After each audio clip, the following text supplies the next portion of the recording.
When I fainted at my graduation, the doctors phoned my parents. They didn't show up. Instead, my sister tagged me in a picture. Finally, Paris family vacation. No stress, no drama. I kept quiet. Days later, still frail and tethered to machines, I saw 65 missed calls and a text from Dad, "We need you. Respond immediately."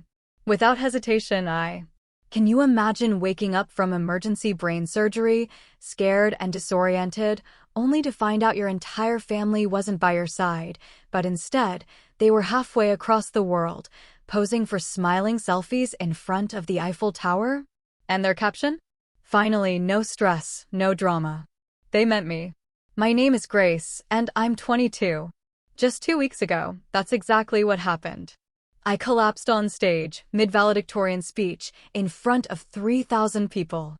The doctors found a brain tumor, and they needed to operate immediately. They called my parents, but no one answered. 3 days later, I finally woke up, surrounded by beeping machines, tubes everywhere. But the first thing I saw? Not worried faces. It was an Instagram post from my sister Meredith. The whole family, laughing, smiling, in Paris. My heart just stopped. I didn't say a word. Didn't comment. Didn't call to confront them. Not until 65 missed calls from my dad popped up on my screen, along with one text, "We need you. Answer immediately." That's when it hit me. They weren't calling because they missed me. They were calling because they needed something else entirely. Something from me. Let me rewind a bit.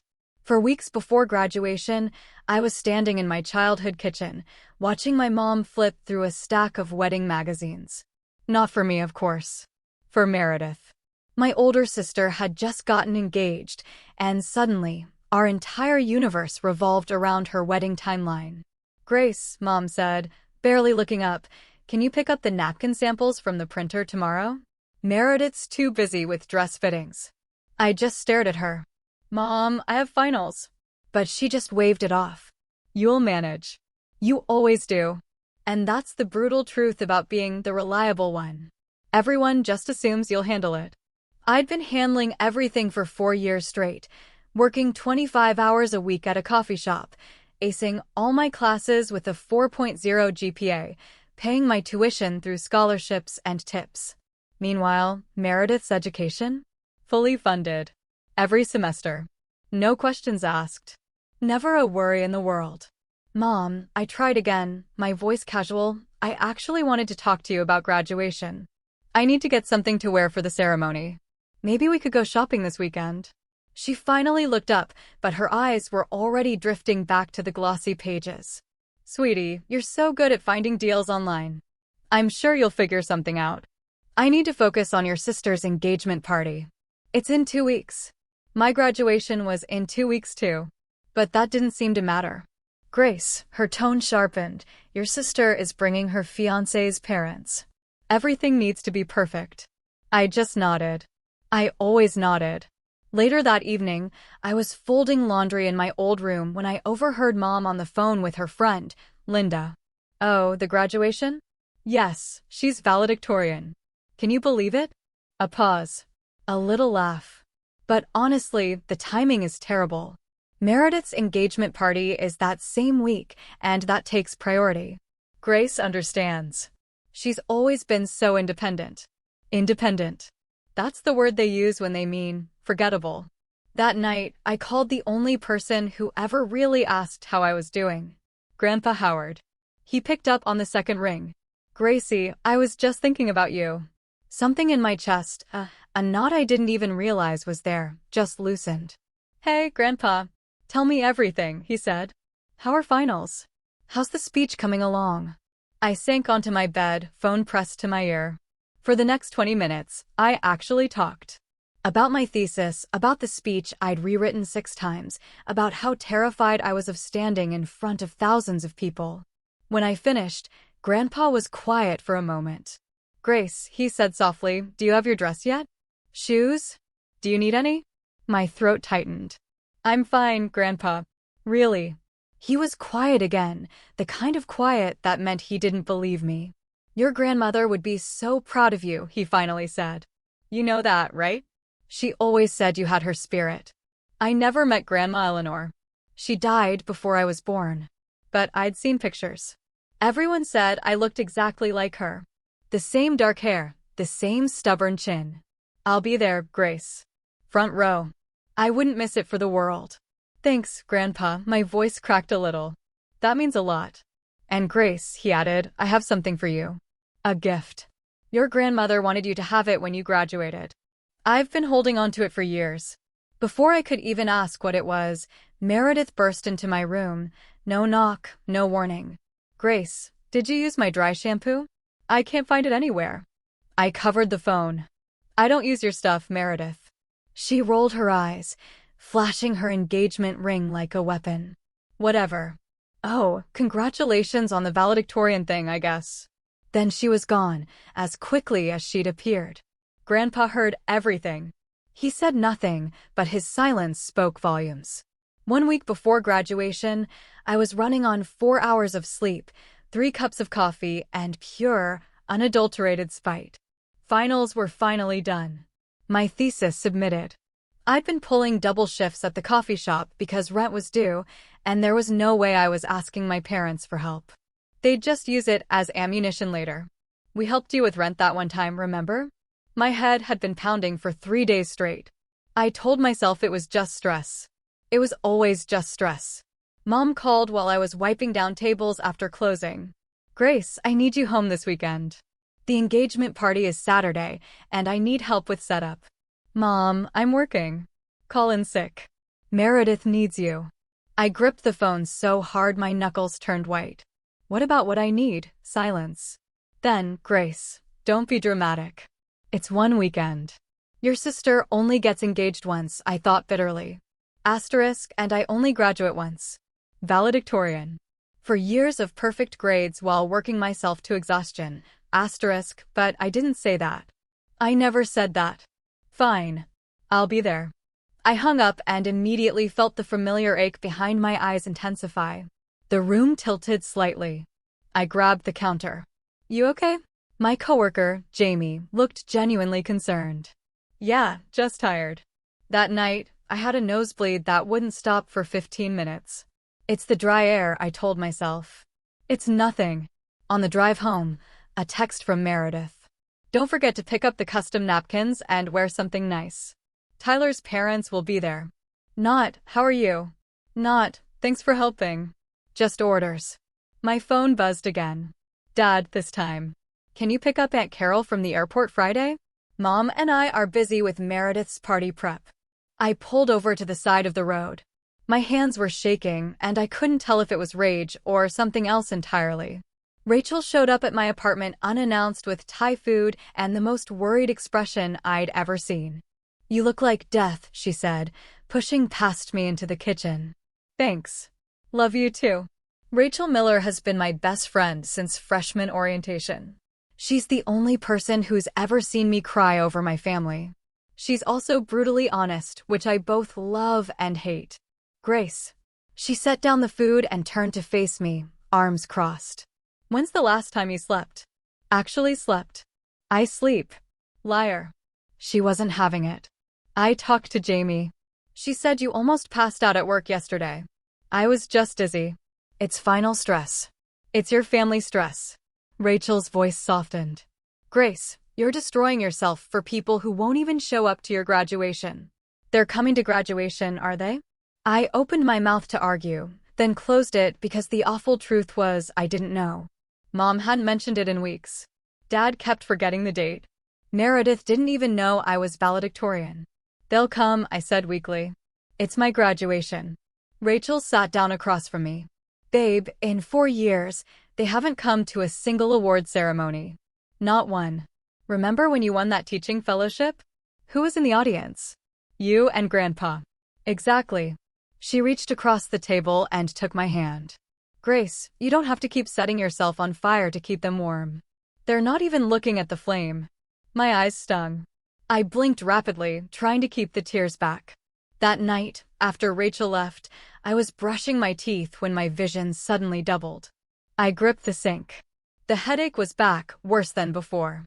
I should see a doctor, I thought. But there was no time. The engagement party was tomorrow. I swallowed 2 more ibuprofen and went to bed. My phone lit up. A text from Rachel. If anything happens, call your grandpa. He's the only one who actually cares. I didn't respond, but I didn't delete the message either. Meredith's engagement party. I'd been on my feet for 6 hours, setting up chairs, arranging flowers, refilling champagne glasses. Playing the role I was born into, the invisible support system. The backyard looked stunning. White lights strung across the oak trees. A 3-tiered cake that cost more than my monthly rent. 40 guests in cocktail attire, laughing and toasting to my sister's future. No one asked about mine. Grace, more champagne over here. Mom waved from across the lawn. I grabbed another bottle and made my way through the crowd. My head was pounding. I smiled through it. Meredith was holding court near the fountain, Tyler's arm around her waist. She was 3 glasses of champagne deep and glowing. Everyone, she announced, pulling me into the spotlight, this is my little sister. Grace does everything around here. Seriously, I don't know what we'd do without her. There was scattered applause, a few polite smiles. Then Meredith leaned in, her voice carrying just enough for everyone nearby to hear. She's so good at, helping. She's going to be a teacher. Can you imagine? Wiping noses for a living. Laughter. Light, dismissive laughter. I kept smiling. My face hurt. Oh, and she's graduating next week, Meredith added, like an afterthought. Veil something. What's it called again? Valedictorian, I said quietly. Right. That? Meredith waved her hand dismissively. She's always been the smart one. But smart doesn't buy Louboutins, does it? More laughter. I excused myself to the kitchen, leaning against the counter, trying to breathe. Through the window, I noticed an older man watching the scene. Mr. Patterson, Grandpa's former colleague.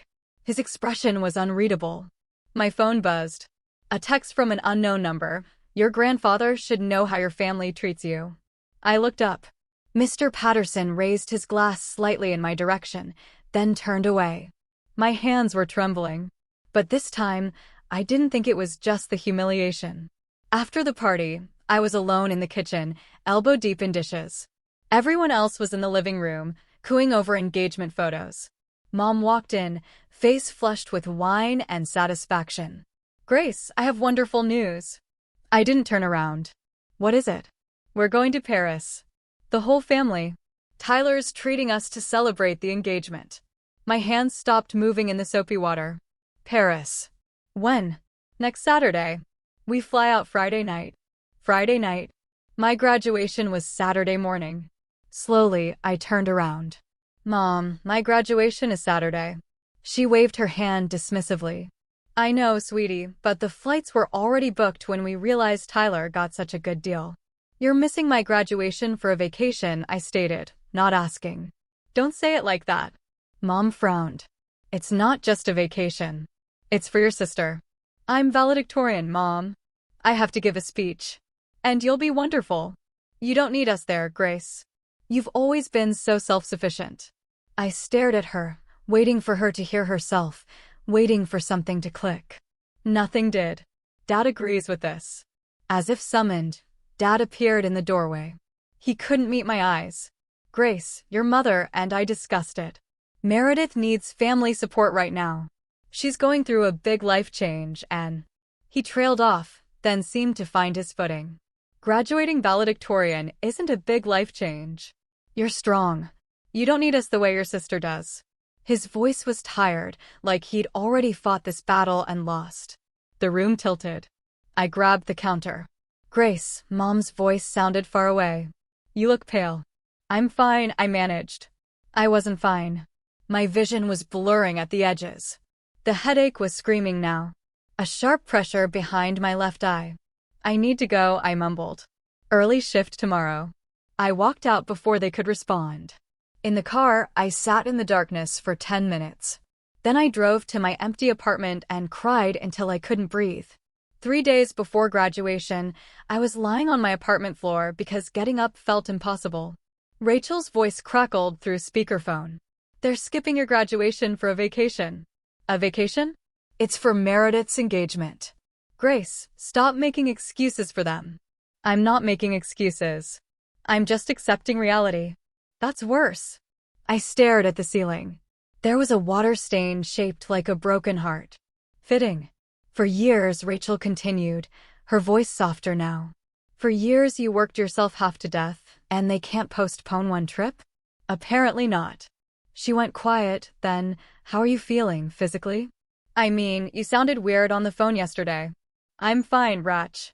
Just tired. That night, I woke up at 3 a.m. with the worst headache of my life.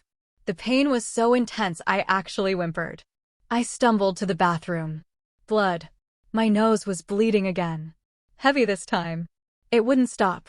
I sat on the cold tile floor, head tilted back, waiting. 15 minutes, 20. Finally, it slowed. I looked at myself in the mirror. Dark circles, hollow cheeks. When did I start looking like a ghost? I should see a doctor, but graduation was in 3 days. And I had a speech to memorize. I texted Rachel, I'm fine. Going back to sleep. Then I opened my photos. Scrolled until I found one of Grandpa and me from last Christmas. He was the only one looking at the camera. The only one standing next to me. I thought about what Rachel had said. Asterisk, if anything happens, call your grandpa. He's the only one who actually cares. Asterisk, I saved his number as my second emergency contact, just in case. Then I swallowed more ibuprofen and told myself, 3 more days. I can survive 3 more days. If you've ever felt invisible to the people who are supposed to love you most, if you've ever been the one everyone relies on, but no one actually sees, comment invisible below. Because I see you. I was you. And if you want to know what happened at my graduation, what really happened when I stepped onto that stage, stay with me, because the next part, I'll never forget it as long as I live. One day before graduation, Grandpa Howard called while I was practicing my speech for the 100th time. Grace, are you ready for tomorrow? As ready as I'll ever be. I set down my index cards. Are you sure you can make it? I know the drive is long. Wild horses couldn't keep me away. I could hear the smile in his voice. I'm leaving tonight, staying at a hotel near campus. I want to be there early. My throat tightened with emotion. Grandpa, you don't have to. I want to. I need to give you something. He paused. Something your grandmother wanted you to have. She left it for you before she passed. Made me promise to wait until you graduated college. She knew you'd make it, Grace. Even before you were born, she knew. I don't know what to say, Grandpa. What is it? You'll see tomorrow. Just know that your grandmother, and I have always believed in you, even when. He trailed off. Even when what? Even when others forgot to. A long pause. Grace, did your father ever tell you I offered to help with your tuition? What? This was news to me. No, he always said you couldn't afford to help both of us. Grandpa made a sound somewhere between a sigh and a bitter laugh. Is that what he told you? Grandpa, what do you mean? Tomorrow, he said gently. We'll talk tomorrow after the ceremony. For now, just know this. You are not alone, Grace. You never were. I hung up the phone more confused than before. Grandpa had money? He offered to help with my tuition? Then where did it go? The questions chased each other in circles. My head throbbed, but there was no time to dwell. Tomorrow was the biggest day of my life. I just had to make it through one more night. Graduation morning. I woke up to a pounding headache and a text from Mom. Just landed in Paris. Have a great graduation, sweetie. So proud of you. Attached was a selfie. The whole family at Charles de Gaulle Airport. Meredith pouting for the camera. Dad giving a thumbs up. Mom smiling like she didn't have a care in the world, like she hadn't abandoned her daughter on the most important day of her life. I didn't respond. Rachel picked me up at 9 a.m. She took one look at me and frowned. Grace, you're gray. Like, actually gray. I'm nervous. It's fine. It's not fine. When did you last eat? I had coffee. That's not food. She forced me to eat half a granola bar while she drove. I managed 3 bites before my stomach rebelled. The campus was already buzzing with activity. Families everywhere. Balloons, flowers, proud parents snapping photos. I tried not to look at them. In the staging area, I checked my phone one more time. Another text from Mom. Send pics. We want to see everything. They want to see everything, but they didn't want to be here to see anything. I was about to put my phone away when I noticed something. My emergency contact form for the university. I'd filled it out freshman year and never updated it. Primary contact, Douglas Donovan, father. Secondary contact, Pamela Donovan, mother. On impulse, I pulled up the form online, added a third line, secondary contact, Howard Donovan, grandfather. I don't know why. It just felt right. Then I saw him. Grandpa, in the front row, already seated, already waiting. He waved. In his hands, I could see a manila envelope. I waved back. For the first time all week, I felt like I could breathe. Grace Donovan, a stage manager, approached. You're up in 10 minutes. 10 minutes. I can do this. I just have to stay standing long enough to make it through. 3,000 people. The sun was blazing. My cap felt too tight. The black gown absorbed heat like a furnace. My name echoed through the speakers, and now, our valedictorian, Grace Donovan. Applause. A roar. I walked to the podium, one foot in front of the other. The stage lights were blinding. I gripped the microphone. Found Grandpa in the crowd. He was beaming. Rachel was next to him, phone out. 2 empty seats beside them. Reserved for family. No one claimed them. I cleared my throat. Thank you all for being here today. But who were the all? I stand before you not just because of grades or test scores, but because of the people who believed in me. The words were there. I'd practiced them 1,000 times. But something was wrong. The stage tilted. My vision narrowed, tunneling to a single point. The microphone slipped. I heard my own voice, distant, strange. Believed in me when I couldn't. Pain exploded behind my eyes. White hot, blinding. The world spun. I saw Grandpa's face, confusion turning to horror. I saw Rachel standing up. I saw the 2 empty seats. And then, I saw nothing. My body hit the stage floor with a sound I'll never forget. Screaming somewhere far away. People were screaming. Call 911. Get a doctor. Someone call her family. Hands on my face. Rachel's voice shaking. Grace. Grace. Can you hear me? Grandpa's weathered hand gripping mine. I'm here, sweetheart. I'm here. I tried to speak. Tried to tell them I was okay, but the darkness was swallowing me whole. The last thing I heard before everything went black was a stranger's voice, urgent and panicked. We're calling her parents now. Does anyone have their number? They won't answer, I thought. Then I was gone. This part of the story I didn't witness myself. Rachel told me later, when I could finally bear to hear it. The ambulance took 14 minutes. I was unconscious the entire time. At the hospital, doctors moved fast. CT scan, then MRI. Their faces got grimmer with each result. Brain tumor, the neurosurgeon told Rachel and Grandpa in the waiting room. Pressing on her frontal lobe. We need to operate immediately. Operate. Rachel's voice cracked. Right now. Within the hour. We need family consent. Rachel pulled out my phone, found my parents' number. First call, straight to voicemail. Second call, straight to voicemail. Third call, voicemail. Please. Rachel begged into the phone. Grace is in the hospital. It's an emergency. Call us back. Nothing. Grandpa tried next. Called his son directly. Douglas picked up on the 5th ring. Dad, we're at the airport about to board. Grace collapsed at graduation. She has a brain tumor.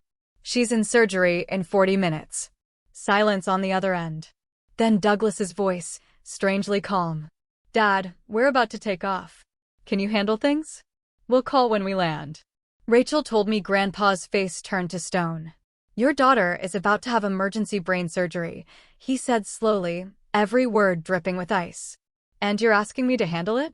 Dad, the flight is 12 hours. By the time we get back, she'll be out of surgery anyway. There's nothing we can do from here. A long pause. Douglas, Grandpa said. His voice deadly quiet. I want you to hear this clearly. If you get on that plane, don't bother calling me again. But Douglas did get on that plane. They all did. Grandpa signed the consent forms as my emergency contact. And when they wheeled me into surgery, I had 2 people waiting. My grandfather. And my best friend. My family was 30,000 feet in the air, choosing Paris over me. I woke up 3 days later. The first thing I saw was white. White ceiling, white walls, white sheets. The second thing I saw was Grandpa, asleep in a chair next to my bed, still wearing the suit from graduation.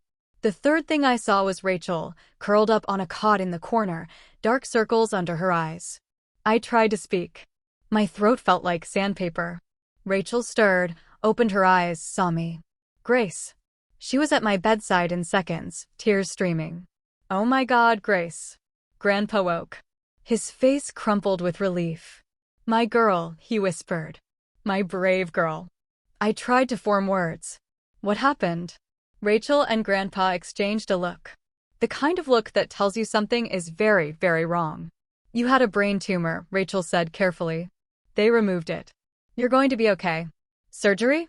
3 days ago? You've been unconscious. 3 days.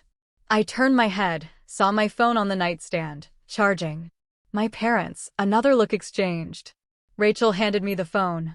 Grace, maybe you should wait. But I was already opening Instagram. And there it was. Posted 18 hours ago. A photo of my entire family, Mom, Dad, Meredith, standing in front of the Eiffel Tower at sunset. The caption, family trip in Paris. Finally, no stress, no drama. Hashtag blessed, hashtag family time. 247 likes. 32 comments, all gushing. I scrolled through the other photos. Champagne at a cafe, Meredith in a couture dress, Dad eating croissants. Not one mention of me. Not one. Grace, Rachel's voice was gentle. They know you're in the hospital. Grandpa called them. I looked at my grandfather. His jaw was tight. They knew. I stared at the photo again. No stress, no drama. That's what I was to them. Stress. Drama. I closed Instagram. I didn't cry. I didn't have the energy left to cry.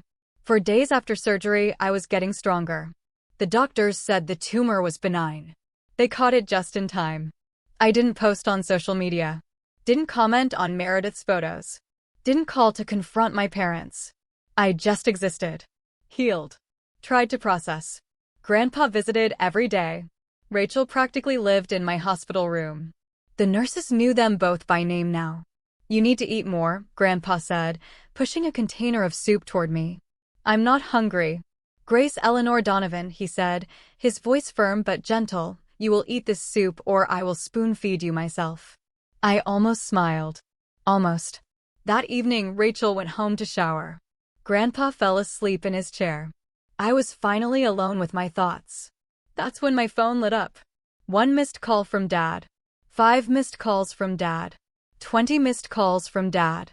65 missed calls from Dad. My heart stuttered. Then the texts started appearing. Dad, Grace, call me back. Important. Dad, answer your phone. Dad, we need to talk. Now. Dad, Grace, this is urgent. Call immediately. Mom, honey, call your father, please. Meredith, Grace, what did you do? Dad is freaking out. I scrolled through them. 65 missed calls. 23 texts. Not one asked how I was. Not one said, we're sorry. Not one said, we love you. Just, we need you. Answer immediately. I showed Grandpa when he woke up. His face darkened. They know, he said quietly. Know what? He took a deep breath. Grace, there's something I need to tell you. Something about why they're really calling. What do you mean? It's not because they're worried about you. His voice was heavy. It's because I told them about the gift. Your grandmother's gift. And they just realized what they might lose. My blood ran cold. Grandpa, what gift? He looked at me with tired, sad eyes. It's time you knew the truth. Grandpa pulled his chair closer, took my hand. 22 years ago, when you were born, your grandmother and I made a decision. We opened an education savings account in your name. For college. Not exactly. He shook his head. We knew your parents would pay for college. That's what we told ourselves anyway. This account was different. A graduation gift. Seed money for your future. Your grandmother called it your freedom fund. How much? Grandpa hesitated. Enough to buy a small house. Or start a business. Or put a down payment on whatever dreams you had. My head spun. That's life-changing money. But Dad told me you didn't have money to help with tuition. That you could only help Meredith because Meredith asked. Grandpa's voice turned bitter. Your father asked me for money for both your educations. I gave it. I wrote 2 checks. One for you, one for Meredith. Same amount. Then where did my money go? I don't know. But I can guess. He pulled out his phone, showed me a photo. A bank statement. 2 withdrawals on the same day for years ago. Your parents cashed both checks. They put Meredith's portion toward her tuition and yours. I thought about their new kitchen renovation, Mom's designer bags, the vacation fund they always seemed to have. They spent it, I whispered. I believe so. And this freedom fund, they didn't know about it. I never told them. I knew, Grace. Even back then, I knew they treated you differently. This money was always meant to bypass them entirely. Directly to you. On your graduation day. But now they know. You told my father when I was in surgery? I was angry. Grandpa's sigh was deep. I said if he didn't come home, I'd make sure you received everything. I shouldn't have said it like that, but I was furious. That's why they're calling. Yes. Not for me. For the money. They arrived the next afternoon. I heard them before I saw them. Mom's heels clicking down the hospital corridor. Her voice too loud. Which room? Donovan. Grace Donovan. Rachel stood up from her chair. I should go. Stay. Please. She nodded. Took a position by the window. The door burst open. Mom swept in first, face arranged in perfect maternal concern. Grace. Baby. We came as fast as we could. She leaned down to hug me. I didn't hug back. You came as fast as you could, I repeated slowly. 5 days after I nearly died. Instagram says you posted from the Louvre yesterday. Mom's face flickered. We were trying to make the best of a difficult situation. Dad entered behind her. He looked tired. He couldn't meet my eyes. Then Meredith. Shopping bags in hand. Actually carrying shopping bags into a hospital room.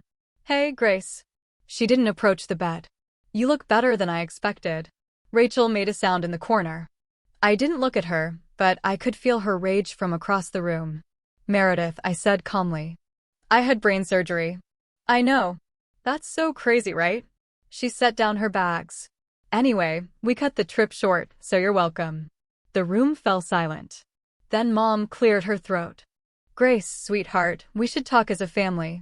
She looked pointedly at Rachel. Privately. Rachel stayed. Grace, I said firmly. Rachel was here when I woke up. Rachel held my hand before surgery. Rachel stays. Mom's lips thinned. But before she could argue, the door opened again. Grandpa Howard.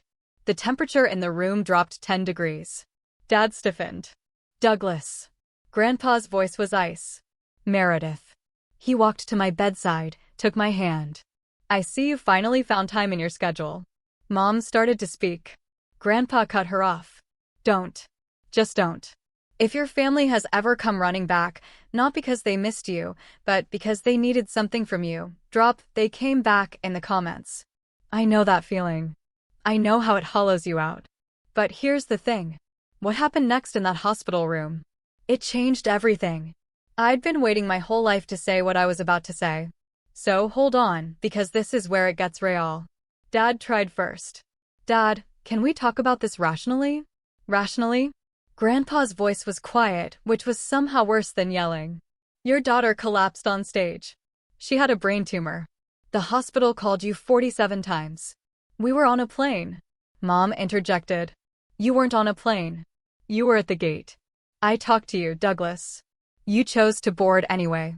Mom stepped forward. Howard, this is a family matter. Grace is family. She's my family. And for 22 years, I've watched you treat her like she doesn't exist. That's not true. Mom's composure cracked. We love Grace. You love what Grace does for you. There's a difference. Grandpa turned to Dad. Tell me, Douglas, when's Grace's birthday? Dad blinked. March. No, I said quietly, a tremor in my voice. It's October 15th. It's October 15th, Dad. He had the decency to look ashamed. Grandpa continued, pressing his advantage.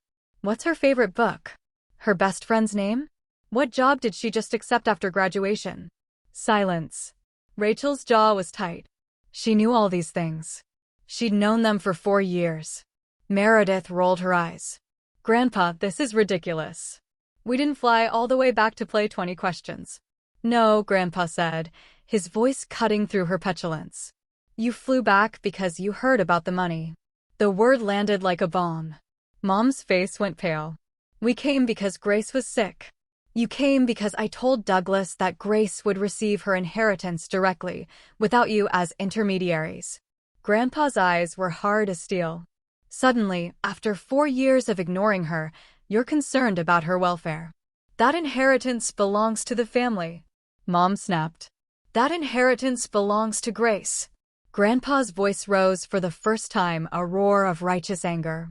Her grandmother left it for her. Not for Meredith's destination wedding. Not for your kitchen remodel. Mom opened her mouth, then closed it. I watched the calculations happen behind her eyes, and something in me went cold. You want to know the truth, Howard? Mom's voice shifted, something raw breaking through. Fine. You want truth. Dad reached for her arm. Pam.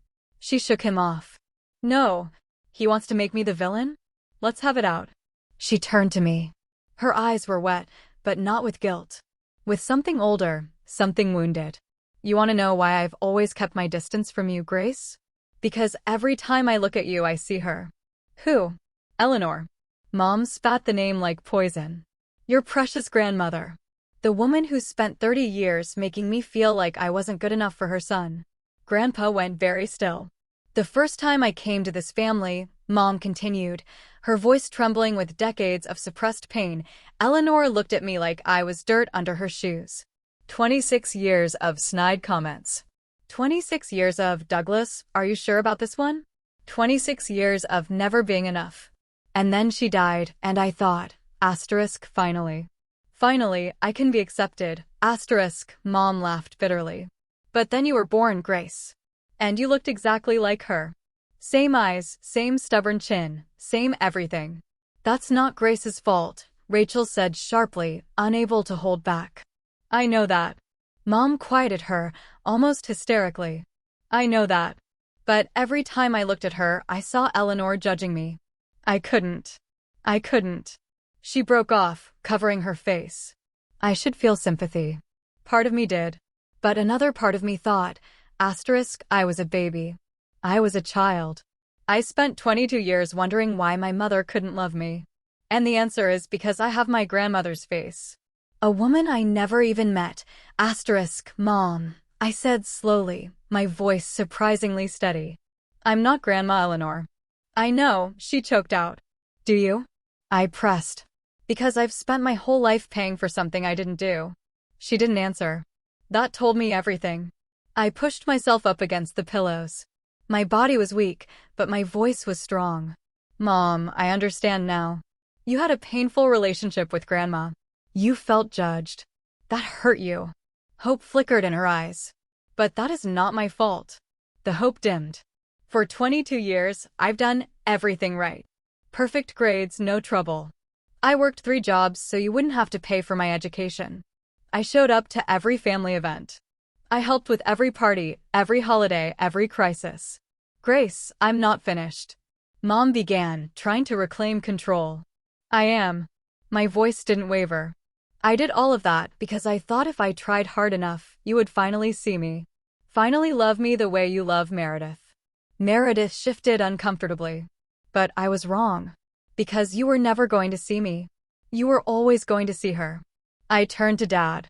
And you? You watched this happen for 22 years and said nothing. He flinched. Grace, I didn't know how to cope. How to what? Stand up for your daughter? Ask your wife why she flinches when I enter a room. I shook my head. It's complicated, you said? It's really not. You chose the path of least resistance. And the path of least resistance meant sacrificing me. Grandpa squeezed my hand. I looked at each of them in turn. Mom, crying quietly.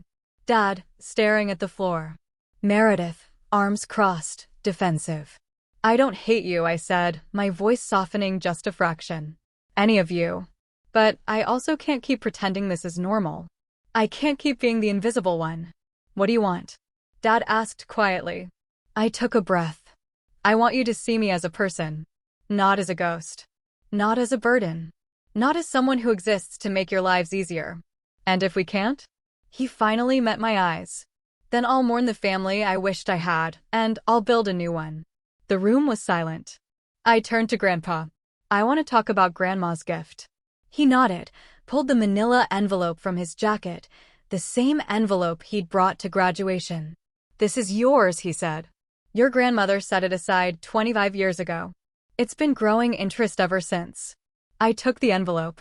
Don't open it, I said to my parents, their eyes fixed on the envelope. I know what you're thinking. You're wondering if I'll share it. If I'll bail out Meredith's wedding or pay for your next renovation. Mom started to speak. Stopped. I'm not going to do that. Grace. Meredith finally broke her silence, her voice a shrill accusation.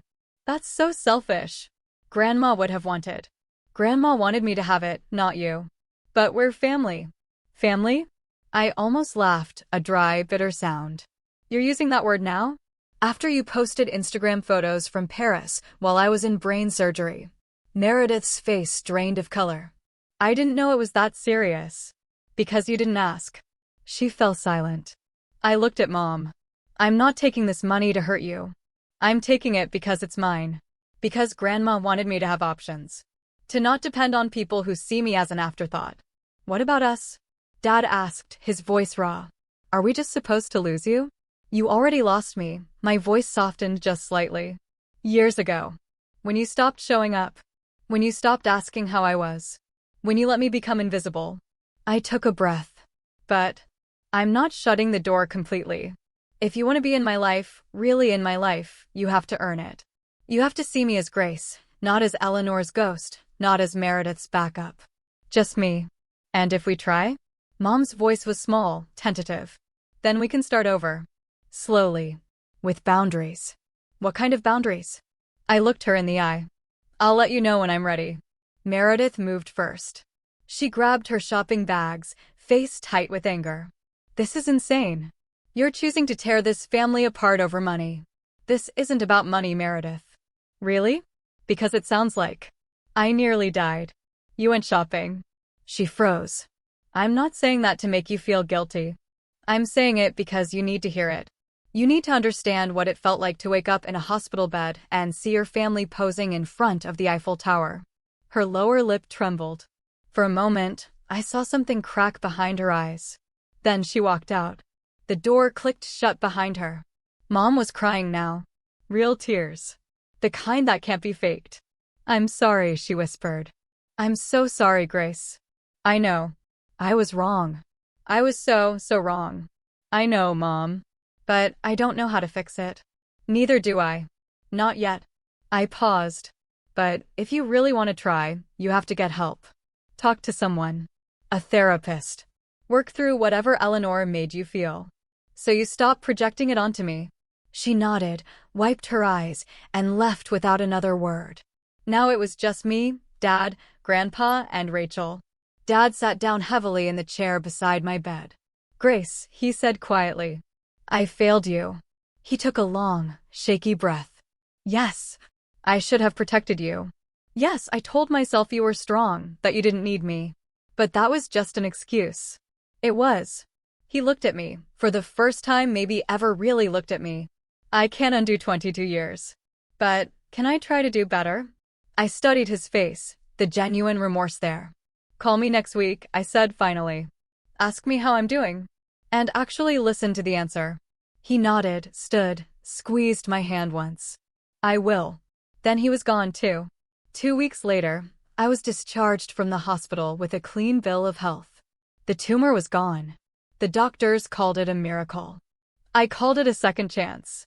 I didn't move back home. I used a small portion of Grandma's gift to rent a tiny apartment near the school where I'd be teaching in the fall. It wasn't fancy. 1 bedroom, a kitchenette, a window that overlooked a parking lot. But it was mine. The fallout happened fast. Meredith blocked me on every social media platform. Her new bio read, "Some people don't appreciate family." I screenshot it, sent it to Rachel. Rachel sent back a string of middle finger emojis. 2 days later, I got a call from Rachel. She sounded gleeful. "You're not going to believe this." "What?" "Tyler, Meredith's fiancé. He heard the whole story from his mother, who heard it from the hospital grapevine."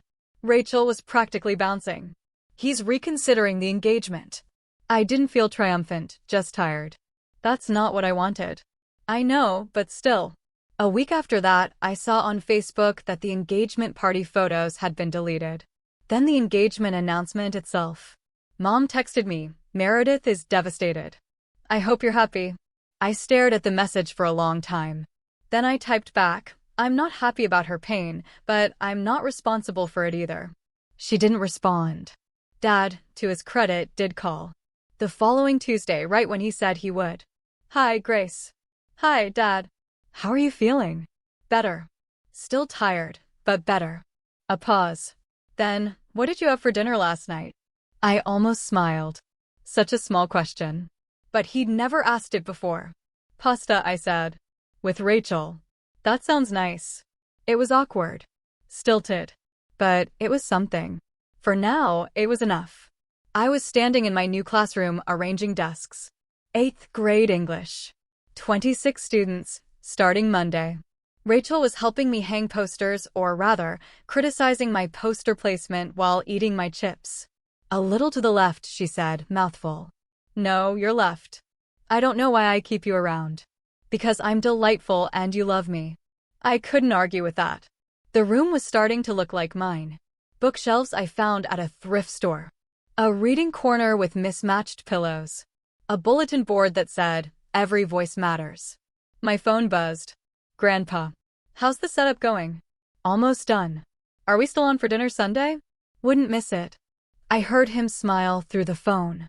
"Your grandmother would be so proud, Grace. Building your own classroom. Your own life." My eyes stung. I wish I'd known her. "You would have loved each other." He paused. "Speaking of which, I found something while cleaning out the attic." A letter she wrote before she passed. Addressed to my future granddaughter. I gripped the phone. "What?" "She wrote it 25 years ago. Before your mother was even pregnant. She just knew somehow." "What does it say?" "That's for you to find out. I'll bring it Sunday." After he hung up, I sat down in my teacher's chair. The one I'd use every day for the next school year. Rachel plopped into a student desk. "You okay?" "She wrote me a letter before I was born." Rachel's eyes widened. "That's kind of amazing." "Yeah." I looked around my classroom, at the life I was building from scratch. Outside, the sun was setting, golden light streaming through the windows. For the first time in months, maybe years, I felt like I was exactly where I was supposed to be. 1 month later, a knock on my apartment door. Sunday afternoon. I opened it to find Dad standing there, holding a cardboard box. "Hi, Grace." I blinked. "Dad, I wasn't expecting." "I know. I should have called. He shifted the box in his arms. "Can I come in?" I stepped aside. Let him enter. My apartment was small, but cozy now. Plants in the window. Photos on the shelf. Rachel at graduation. Grandpa and me at a restaurant. My students' artwork from the first week of school. Dad looked around, taking it in. "You've made this nice." "Thanks." He set the box on my tiny kitchen table. "I brought you something." "What is it?" "Open it." I pulled back the cardboard flaps. Inside, photo albums, old books. A hand-embroidered handkerchief. "Grandma Eleanor's things," I whispered. "Your mother was going to throw them out." Dad wouldn't meet my eyes. I couldn't let her. I lifted the handkerchief. Delicate flowers stitched along the edges. The initials ED in the corner. "Dad, I don't know what to say. I know I can't fix 22 years. His voice was rough. "I know I failed you in ways that can't be undone. But I wanted you to have these. To know where you come from." I set the handkerchief down. Looked at my father. He looked older than I remembered. Tired. Uncertain. "I'm not asking for forgiveness," he said quietly. "I'm just asking for a chance to be better." I thought about all the years of silence. All the missed birthdays and empty seats. But I also thought about those Tuesday phone calls, awkward and stilted, but consistent. Every single week. "Okay," I said finally. "Okay, you can try." I paused. But Dad, trying means showing up. Not just when it's convenient. He nodded, swallowed hard. I understand. Do you want coffee? He almost smiled. I'd like that. 6 months after graduation, I was sitting at my desk after the last bell. The classroom was quiet now. 26 chairs. 26 stories. 26 kids who would come back tomorrow expecting me to teach them how to find their voices. A knock on my door. Miss Donovan? It was Marcus, one of my quieter students. Can I ask you something? Of course. He shuffled in. 13 years old, always in the back row, rarely spoke up. Did you ever feel like no one sees you? My heart clutched. Yes, I told him honestly. For a very long time, I felt exactly like that. What did you do? I thought about my answer carefully. I found people who did see me. My grandfather. My best friend. And eventually, I tapped my chest. I learned to see myself. That's a lot harder than it sounds. I smiled. But once you know your own worth, you stop needing everyone else to tell you. He nodded slowly. Thanks, Miss Donovan. After he left, I stayed at my desk a while longer. On my phone, there was a photo I looked at sometimes. Me at 6 years old, holding my grandmother's hand in a picture I'd never seen before. Grandpa found it in the box of Eleanor's things. She's smiling down at me, even though she died before I turned 1. In this photo, she's looking at me like I'm the most important person in the world. I used to think love was something you had to earn, work for, sacrifice yourself for. Now I know better. Love is who shows up. Love is who stays. And I don't need to keep setting myself on fire to prove I'm worth someone's warmth. I know my worth now. That's enough. That's more than enough. 1 year after graduation, my phone rings while I'm grading papers. A number I haven't seen in months. Meredith. I let it ring twice, 3 times. Then I answer. Grace. Her voice was smaller than I'd ever heard it. Can we talk? I'm listening. Tyler left. For real this time. She laughed, but it was hollow. Turns out his family didn't want a daughter-in-law from a family that abandons people in hospitals. I didn't say anything. And I got into some debt. Credit cards. I thought Tyler would help cover it, but she trailed off. Then I don't know what to do. Why are you calling me? Because you're the only person who doesn't want something from me. Her voice broke. I heard her crying now. Real tears. The kind you can't fake. Mom and Dad are furious. They keep talking about how I embarrass them. My friends only liked me because of Tyler's money, and part of me wanted to say, now you know how it feels to be alone, to be abandoned, but that's not who I want to be. Meredith, I said carefully. I'm sorry about Tyler. I'm sorry you're hurting. You don't have to, but I can't fix this for you. I can't pay off your debt or make Tyler come back. That's not my role anymore. Silence. Then why did you answer? Because you're my sister, and I wanted you to know that I don't hate you. She was quiet for a long moment. I was terrible to you, she whispered. Yes. I don't know why. I never had to try. Everything was always handed to me. And you worked so hard, and I think I was jealous. Maybe. Can we ever be okay? I thought about it. Really thought. I don't know, I said honestly. But if you're willing to do the work, I'm willing to try. Really? But Meredith, you have to actually change. Not just say you will. I know. I hope so. 2 years after graduation, I was sitting in a crowded auditorium, waiting for Grandpa Howard to take the stage. The banner behind the podium read, Community Educator of the Year Award. Rachel was beside me, dressed up for once. I can't believe he's finally getting recognized. He deserves it 10 times over. The announcer called his name. The crowd applauded. Grandpa walked slowly to the podium. 80 years old, but still standing tall. He adjusted the microphone, scanned the audience until his eyes found mine. And then he smiled. Thank you for this honor, he began. But I want to dedicate this award to someone else. My granddaughter, Grace. My breath caught. 2 years ago, I watched this young woman collapse on stage at her graduation. She had a brain tumor. She nearly died. He paused, his voice thick with emotion. And she woke up to find that the people who should have been there weren't. The audience was silent. But Grace didn't give up. She didn't become bitter. Instead, she built a life filled with people who love her for who she is, not what she can do for them. She's teaching now, shaping young minds, showing kids every day that they matter. His voice wavered. Her grandmother, my Eleanor, once told me, the people who are forgotten by the world need us to remember them the most. Grace taught me what that really means. I was crying now. Rachel was crying too. Grandpa raised his award toward me.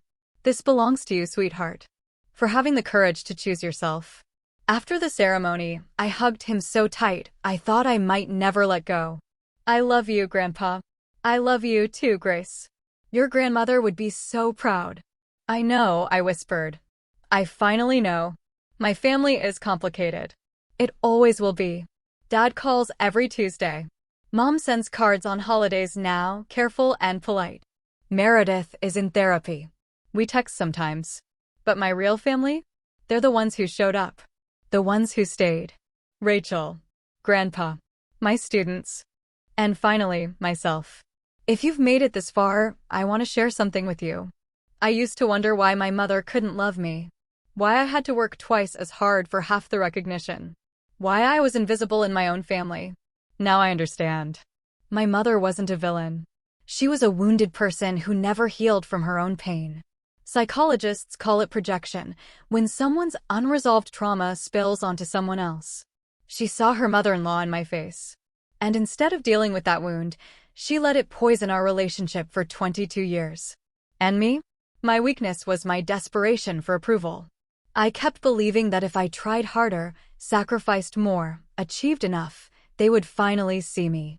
That's called people-pleasing, and it's a survival mechanism. It kept me safe when I was small, but as an adult, it nearly destroyed me. The brain tumor was the most terrifying thing that ever happened to me, but in a strange way, it was also a gift. It forced me to see my family clearly. It gave me permission to stop performing for people who weren't watching. So, here's what I learned, and I hope you'll carry it with you. You can't earn love from people who aren't willing to give it. Stop setting yourself on fire to keep others warm, especially when they won't even look at the flame. Your real family isn't determined by blood. It's determined by who shows up when life gets hard. And finally, you're allowed to choose yourself. That's not selfish. That's survival. If you're in a situation like mine, if you're the invisible one, the forgotten one, the one who gives and never receives, I see you. And I hope you learn, like I did, that the only approval you truly need is your own. Thank you for staying with me until the end. What would you have done in my place? Tell me what you think. I really want to know.